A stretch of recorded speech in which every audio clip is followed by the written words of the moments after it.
Chapter 5, A Fool and His Honey.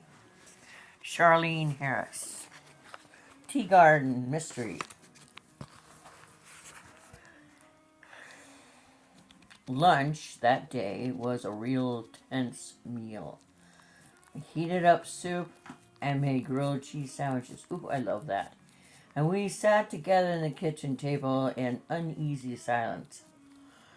For once in my life, I wanted a phone to ring. Maybe a highway patrol would stop Regina's car. Martin had asked Cindy to try to discover the name of the cruise line which Barbie had sailed. Getting Barbie here would be a great relief. Or my mother might tell me more about John's prognosis. It's $1 million word. Prognosis. Prognosis. And I had so much to worry about. My thoughts were running around inside my head like hamsters. Oh, that's great. Just as I began the dishes, I heard Hayden stirring, and this time he woke up,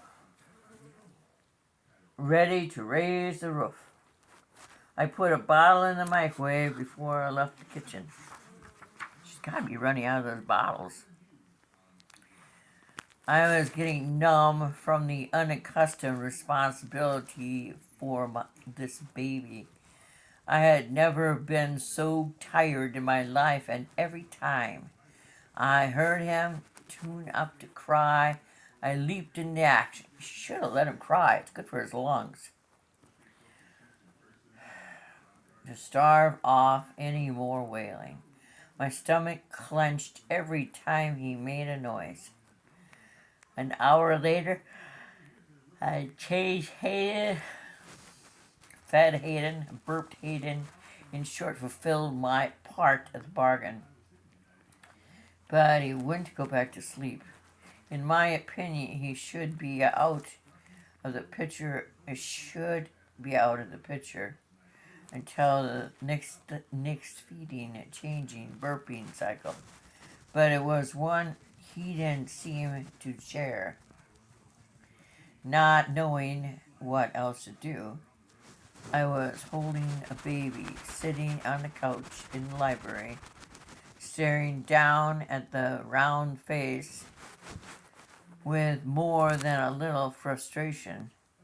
Furthermore, I had to await feeding that the half-done dishes were still sitting on the counter in the kitchen.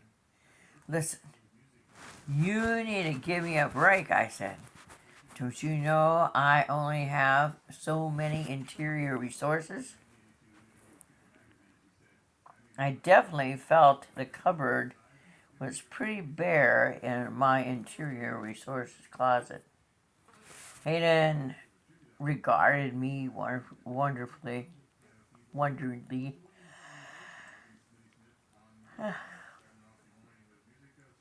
He didn't seem to be concerned that he was at the mercy of a totally inadequate caregiver. His arms waved around. He made little noises.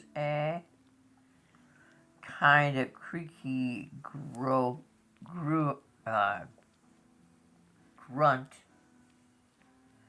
being the most popular. With my free finger, I touched the round cheek. It was so soft. Through his thin down of fair hair, I could see the pulsing place on the top of his head where his skull had not yet joined. Or so Lizanne had explained to me. It made this small life seem incredibly vulnerable. I had a sudden strange impulse. I would call my friend and priest, Aubrey Scott, and have him baptize Hayden. If my hands had been free, I'd have slapped myself after I ran that idea through my head a second time. Baptism wouldn't be a protective candy coating on Hayden. He wasn't an M&M, and to assume the responsibility of having this child baptized would indicate I had given up on Regina's bobbing to the surface to reclaim him. A terrible admission. But I knew I would have felt a lot better if I had just eased into the church and sort of casually asked Aubrey, sprinkle some water over this kid. I figured that Hayden Graham, son of Craig and Regina, if that was indeed who this child was, indeed, all the help he could get, needed all the help he could get. Confident that no one could hear me, I whispered, "You is bullful baby." Hayden's hazy blue eyes focused on me. He smiled. My heart pounded suddenly as if I'd just fallen in love. I beamed back at him as exaggeratedly as a child's TV show host. Sally Allison said, "Your lips are going to fall off if you keep that up." I jumped. Why'd you go and scare me like that, Sally? Good golly, Miss Molly. You about made me jump out of my skin. Sorry, you and Tiny Tim here just look so cute. Sally bent over to get a close look at my lapful. You heard about our predicament, I guess?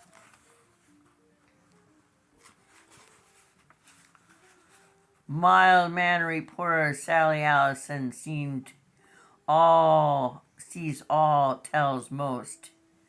Got any news? Haven't had her look. Sally threw herself in Martin's luxurious chair while my blood pressure finally settled back down to normal. Well, police say Regina's car. What? You heard me, Sally was carefully patting her right hand against her bronze curls. A gentle sort of pat that wouldn't disarrange the perfect life.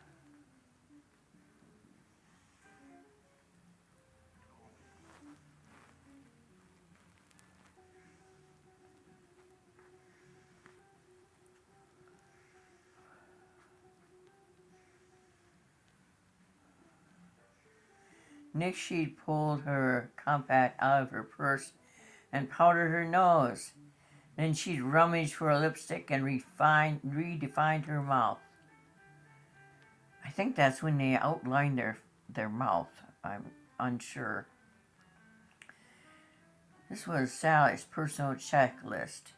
As she opened her compact, she said, "It was just across the state line in South Carolina. Any sign of Regina?" Sally shook her head. "No, honey. I'm sorry. But the big plus side, no bloodstains." Sally carefully crossed her legs, smoothing the skirt of her expensive green suit. Hayden smiled at me again, and it dawned on me that he didn't smell very good. In fact, that was putting it nicely. "I can't imagine what happened," I said absently. wriggling forward on the couch so that I could stand up with the baby. I managed this.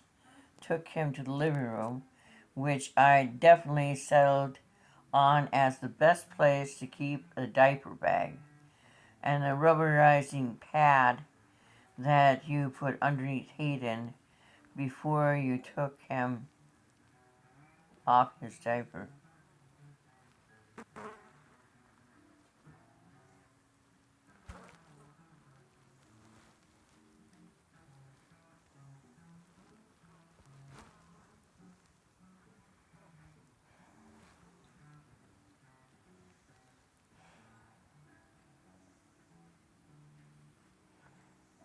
I can't imagine what happened, I said absently, wriggling forward. I do that in my chair. With scarcely a fumble and no missed snaps, I wiped Hayden's bottom and changed him. I dropped the soiled wipes in the dirty diaper before I rolled it up and retaped it shut, refinement of which I was extremely proud.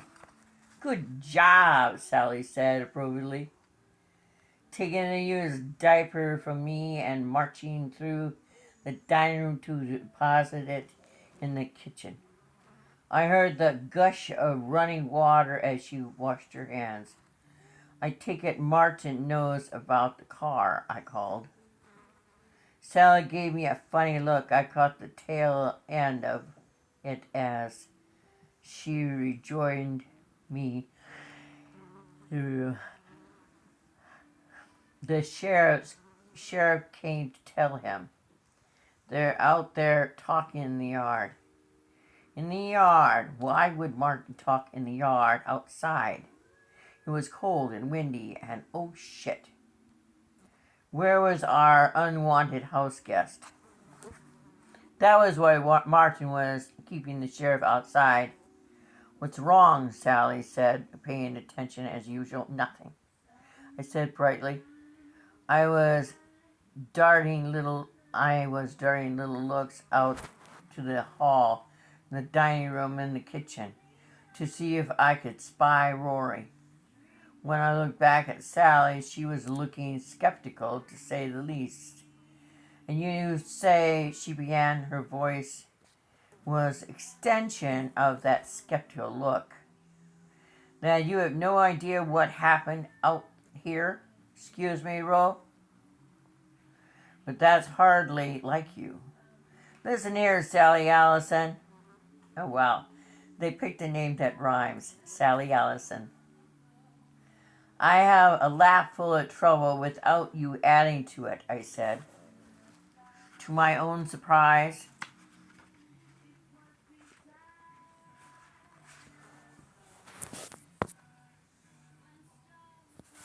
I'm just checking the clock. I figured 17 minutes, 20 minutes is long enough for a section of the thing. Then I burst into tears. If I'd been able to choose, I could hardly have picked a more effective diversion. While Hayden lay on his back on the coffee table looking around him with increasingly heavy eyes, Sally patted my shoulder vigorously. I found myself telling Sally all about it, which means I was telling her my singular emotionary reaction to the whole day yesterday, accumulating with the appearance of my mother in the kitchen this morning with her own terrible news. Sally's pats gradually grew less and less emphatic and more punitive.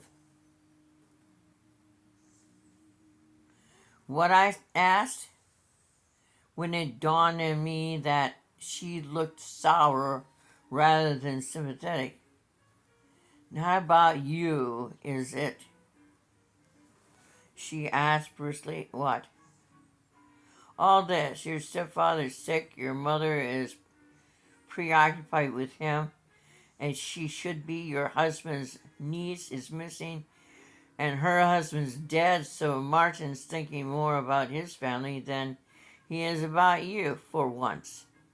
I stared at Sally like I landed a fish. I never heard that expression. The writer's in Arkansas, so her expression is going to be different than mine. Was I really that selfish? Or had Sally been so jealous of me all these years and I hadn't noticed? I felt like I'd been negotiating a minefield, and the soldier behind me had started chucking rocks over my shoulder. Sally, this maybe isn't the best time to tell me about my character flaws, I said, as in as even a voice as I could. Means she didn't change her chatting. She didn't get excited. She didn't get weepy. Her voice was level. Um, Jana Ivanovich says that, and Nicholas Sparks also says that line. I had in mind something like you telling me, there, you poor thing, rather than implying I'm a selfish bitch who thinks I'm the center of the universe. Of course, no matter what I said, I was wondering how much of what Sally had said was true. Did everyone see me that way? Oh, God. Had all the friends I had all these years looked at me as though that row, she's okay, but talk about egocentric. Egocentric is the same as grandiose. Egocentric is spelled EGOCENTRIC.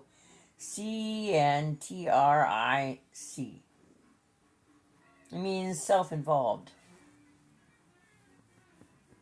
Sally looked stricken. Thank God. But my relief faded when she said, Roe, my timing stinks. I apologize for that. But you've never known how lucky you've had it. Your mother does everything but wipe your rear for you. Your husband not only thinks he should protect and pamper you, but he has money. And that's my fault? No, he said, no. But it's your responsibility. She looked at her watch and gasped, City Council meeting. I have to go, Ro. I'll see you soon. And she grabbed her purse and flew out the door before I had a chance to respond. I scooped up the sleeping precious burden and watched through the window as Sally crossed the yard, pausing to talk to Martin and the sheriff. I was glad to see Martin was wearing his waterproof jacket, since the day was overcast and every now and then the sky spit some rain. Oh, that's wonderful. Spit the rain. The sheriff strolled away from Martin and leaned on Sally's car, talking to her through a partly open window for a moment before Sally gave a quick wave and swung her car around.